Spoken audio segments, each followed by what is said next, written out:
जय हिंद दोस्तों। तो आज की वीडियो में पढ़ने वाले हैं पाइथागोरस प्रमेय। तो पाइथागोरस प्रमेय में सबसे पहले इसकी कुछ बेसिक जानकारी देखेंगे। तो इसमें देखेंगे कि कर्ण कहाँ पर होता है, लंब कहाँ पर होता है और आधार कहाँ पर होता है, और इसमें एक कोण 90 डिग्री का होता है वो कौन सा होता है जिसकी स्थिति फिक्स होती है, और इसके तीनों कोणों का योग कितना होता है त्रिभुज में, इसमें कौन सा त्रिभुज लगता है। तो आइए शुरुआत करते हैं इसकी बेसिक जानकारी से, और उसके बाद इसके कुछ महत्वपूर्ण क्वेश्चन देखेंगे। तो इसलिए दोस्तों आप वीडियो को अंत तक देखते रहिएगा, और अगर आपने हमारे चैनल को अभी तक सब्सक्राइब नहीं किया है तो पहले चैनल को सब्सक्राइब कर लीजिएगा, जिससे हमारा हर आने वाला वीडियो आप तक पहुंचता रहे। तो आइए शुरुआत करते हैं इसकी बेसिक जानकारी से।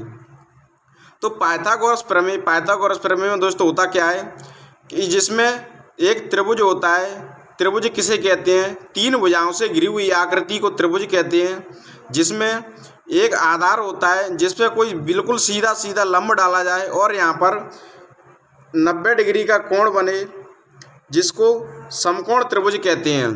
अगर एक कोण 90 डिग्री का बन रहा है तो उसको क्या कहेंगे? समकोण त्रिभुज कहेंगे, जिसमें 90 डिग्री के सामने वाली भुजा होती है कर्ण, और इस भुजा को कहते हैं आधार, इसको कहते हैं लंब।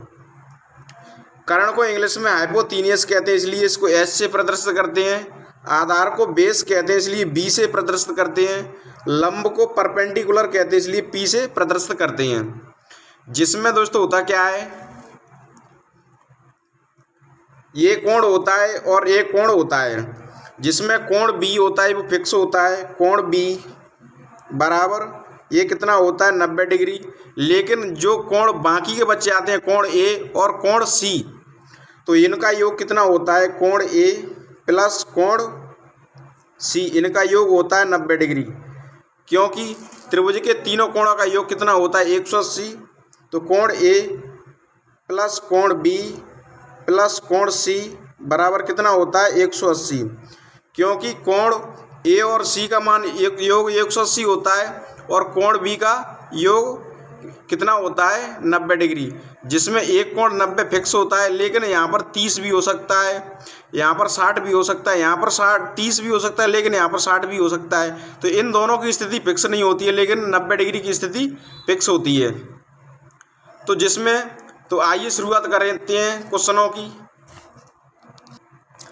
तो क्वेश्चनों की शुरुआत करने से पहले इसमें पाइथागोरस का एक सूत्र होता है, उसको भी देख लेते हैं।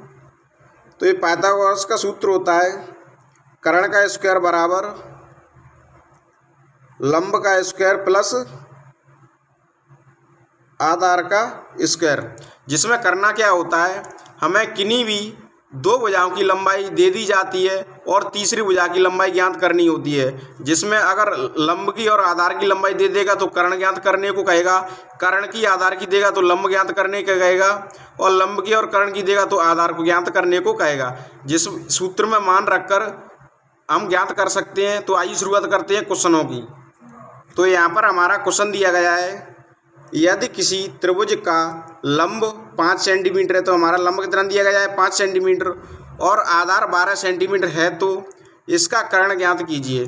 तो इसका आधार कितना दिया गया है? 12 सेंटीमीटर, और इसका लंब कितना दिया गया है? 5 सेंटीमीटर। तो इन दो मान दिए गए हैं दो भुजाओं के, जिसमें हमें निकालना क्या है? कर्ण की लंबाई ज्ञात करनी है।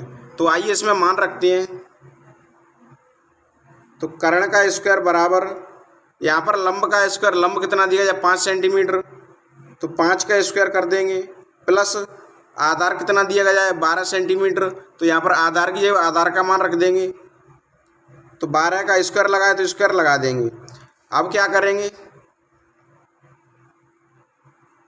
कर्ण का स्क्वायर बराबर 5 का स्क्वायर कितना होता है? 25, प्लस 12 का स्क्वायर कितना होता है? 144। तो अब कर्ण का स्क्वायर बराबर इन संख्याओं को आपस में जोड़ेंगे तो ये कितनी हो जाएंगी? 169। यहाँ पर वर्ग लगाए तो उस तरफ ले जाएंगे तो ये संख्या किस में बदल जाएगी? रूट में बदल जाएगी। कर्ण बराबर यहाँ पर घात लगी है तो किस में बदल जाएगी? रूट में। तो 169। तो 169 का वर्गमूल कितना होता है?